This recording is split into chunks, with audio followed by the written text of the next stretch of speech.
Judul berita memegang peranan yang sangat penting untuk menyampaikan inti informasi berita kepada pembaca. Namun, ketidaktepatan penggunaan judul berita juga dapat menyebabkan kesalahan yang cukup fatal. Salah satu contoh kesalahan pada penulisan judul berita yang pertama terdapat pada berita berikut.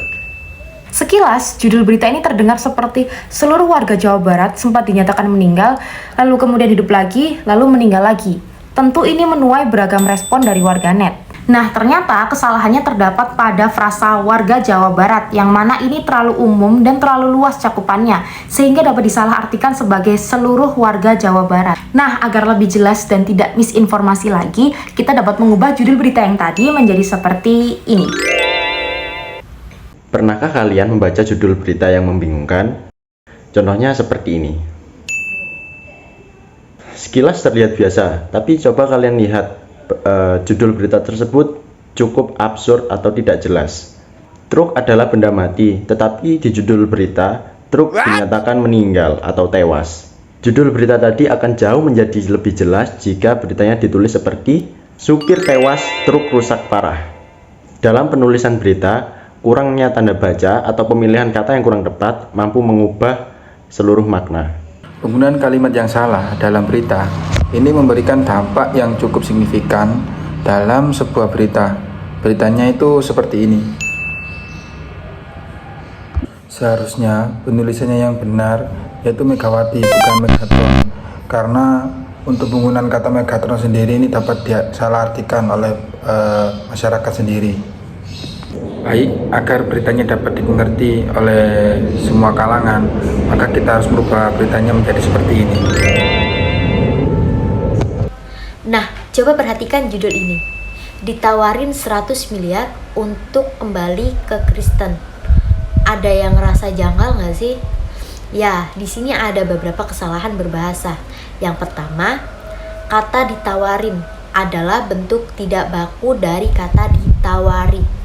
Dalam bahasa Indonesia yang baik dan benar, kata kerja pasif dari menawari adalah ditawarin, bukan ditawarin. Yang kedua, angka 100 miliar seharusnya ditulis dengan kata yang sesuai ejaan. Penulisan miliar, M-I-L-Y-A-R, sebenarnya bentuk lama atau tidak baku. Jadi, yang benar adalah M-I-L-I-A-R. Dan yang salah M-I-L-Y-A-R. Lalu coba lihat penulisan huruf kapital di kalimat ini. Penggunaan huruf besar secara berlebihan seperti pada Kristen terlihat seperti teriakan. Nah, itu tidak sesuai dengan kaidah penulisan judul atau kalimat biasa. Kalimat yang akan kita bahas adalah dilarang anak-anak mandi di kolam. Kalimat dilarang anak-anak mandi di kolam. Kalimat ini terdengar sedikit janggal. Jika kita baca cepat, maka akan muncul dua makna. Makna yang pertama, anak-anak dilarang mandi di kolam. Makna yang kedua, anak-anak yang melarang mandi di kolam. Nah, karena struktur kalimat yang tidak lengkap atau tidak tepat ini, jadi maknanya bisa membingungkan. Selain struktur, ada ejaan yang kurang tepat di sini. Kata di kolam seharusnya ditulis di kolam. Kenapa? Karena di sini adalah kata depan, bukan sebagai imbuhan. Di penulisannya harus dipisah.